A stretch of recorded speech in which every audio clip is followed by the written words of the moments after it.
Welcome back, everybody, to Saturdays Only. I am so happy. We're back. We're here for another video. Guys, just, before the video gets started, would really appreciate if you guys subscribe and like if you guys love college football and love the LSU Tigers like I do. And comment down below if you guys have any questions, comments, concerns following up this video. Today, man, we are talking about some big transfer portal additions and just some rumors and some news surrounding the LSU Tigers today. To get started off with, we got TJ Dottery, linebacker from Ole Miss, committed to LSU yesterday. This is a really, really big get for the LSU Tigers. Even though it says he's rated as a 90 overall prospect and he's the 9th best linebacker, the guy is all over the field. He is a beast. He actually led Ole Miss in tackles this season as a linebacker, and he also played like 900 something snaps, which beats Tamarcus Cooley for like 200 more snaps. TJ Dottery is a pure dog. He is all over the field. A lot of his strength, he's a run stuffing linebacker, and the man knows the plays really, really well. He just has really good diagnosing of plays before they start. He gets off plays quickly, getting off blocks, and he's a really efficient tackler. That's why he led the team in tackles. That's why he had the most snaps on the entire team, was because he was such a good player. And I see Ole Miss fans are like, haha, have him. We don't want him. I'm like, we'll take some guy who can literally play an entire game, without having to go on the bench, without having to rest. Like, that is what you want as an LSU fan, because we had a lot of injuries in the linebacker core this season. We had a lot of defensive injuries. We need players who can step up. And I feel like TJ Dottery is going to mix very, very well with Whit Weeks. And TJ Dottery is definitely a lot quicker, a lot faster, but not as instinctive as Whit Weeks, but still a great pickup for the LSU Tigers. He's just that classic tackling linebacker. He has excellent instincts, and he's going to play a major role in the run defense this year. And he actually led the team with the defensive stops this past year, third down stops. He had the most third down tackles for the opposing offenses to not get the first down. So, he's a beast. He makes all the right plays at the right times. Really, really good pickup for the LSU Tigers. The next player we're going to talk about is Aliou Bah. This guy is a freaking machine. He's 6'6", 327, interior offensive lineman. Another one, do not take the rating for granted. Just because he's the 69th best interior offensive line in the transfer portal doesn't mean this guy's a dog. He is only allowed 1 sack in 1,000 snaps of football. This guy has played a lot of football. He is a instant plug-and-play starter for the LSU Tigers. He started his career out at Georgia. He went to IMG High School. Started his career at Georgia and then transferred to Maryland. He has just been a stable interior offensive lineman, which is what LSU needs. We need some guy on the line who can hold up and not let anyone through to protect the quarterback. He's a very, very physical lineman. He uses his power and leverage to secure the gaps a lot in run plays, which is what we need. We need a good run blocker, and he's a good run blocker. He's not that flashy statistically, but his strength and consistency, like as a starting guard, are what we need for the LSU offense. Completely we've been rebuilding it. Right now LSU has the number 1 transfer portal class by like 15 points in the 24/7 Sports rating. We're on a tear right now, and offensive line clearly is a position. Not only Aliou Bah, we got Devin Harper from Ole Miss, and we currently also got the offensive lineman from Baylor. And Aliou Bah is just going to be an instant plug-and-play starter, just a veteran guy, which we need a lot of veteran experience. Last year when you look at the offensive line, the one thing we struggled with is that we'd have to play freshmen. We'd have to play, redshirt freshmen and sophomores who had never stepped on the field before, who didn't have that experience. But we're bringing in guys who have had lots of playing time and are veterans and know football really, really well. And I'm really excited to see how this offensive line looks next year. I wouldn't be surprised if, this run game looks a lot better next year. And I mean, I trust Lane Kiffin with what they're doing.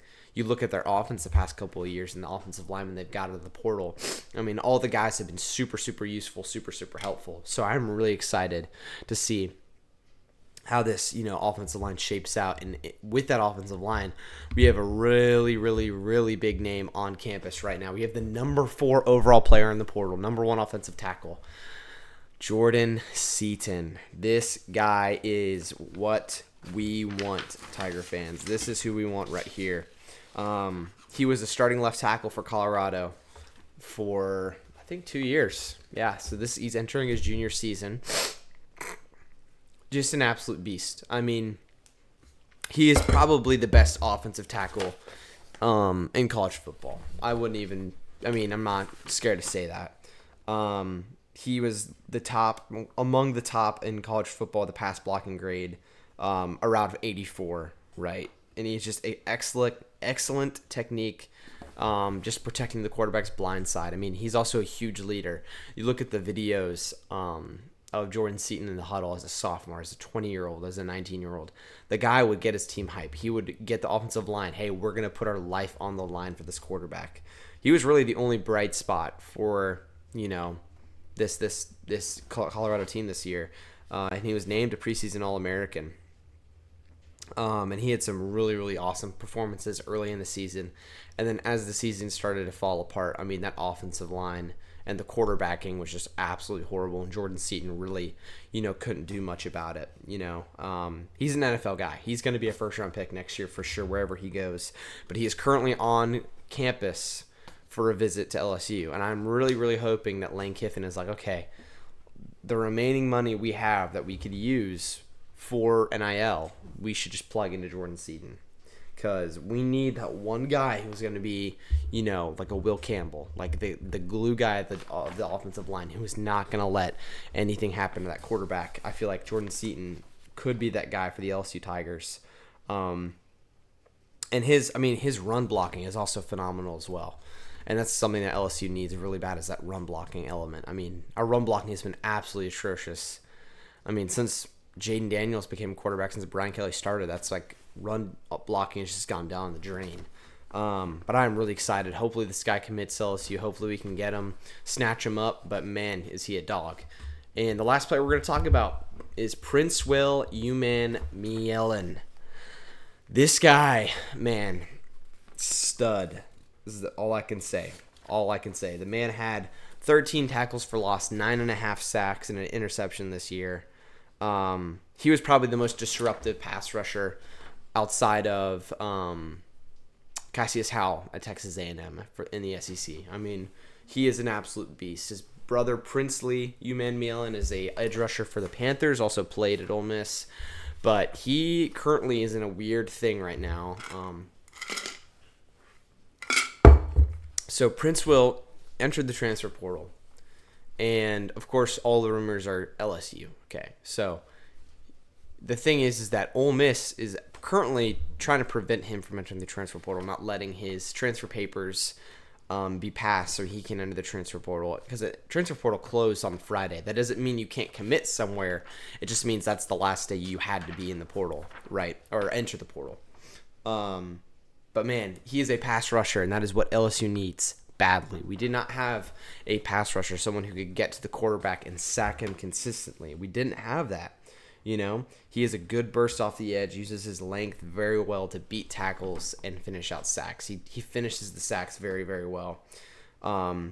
He's had double-digit tackles for loss, showing he's a very effective against the run, not just on passing downs. He's also, a pretty good run tackler and really good against the run. I mean, 6'5", 245, really different, He's a hybrid, pass rusher. I remember everybody was like, oh, let's go get Damon Wilson. Damon Wilson's a phenomenal pass rusher, but man, did he struggle against the run. He was really bad against the run. Princewill Umanmielen, the reason why he's the number one edge in the portal is because the guy's good at both things. He's awesome. Super athletic, super versatile. He's probably the biggest high-impact edge in SEC football right now. I really hope the Lane train can get this guy out of there. The rumor that I heard is that he had already agreed to a $1 million deal at LSU, and then we would pay the $300,000 buyout.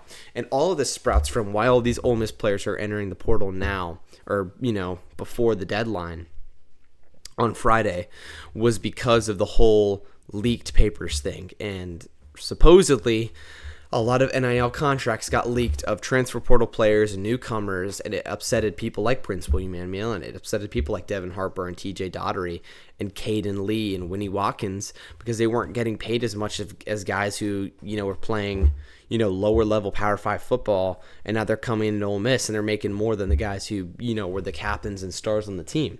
So Lane is like, okay, I'm gonna get these guys because they deserve this money and we need these players. Like, these are my guys, right? But Ole Miss is accusing LSU and Lane Kiffin of all this stuff, which is pretty stupid. It's whatever. I mean, that's just what Ole Miss does, let's be honest. But yeah, I am super excited to see how the transfer portal closes and finishes out. Hope you all enjoyed this video. Like, subscribe, comment down below. I want to answer any of your questions, comments, and concerns. Yeah, I just hope you guys have a great rest of your weekend and have a great MLK day. Yeah, you guys have a blessed rest of your day.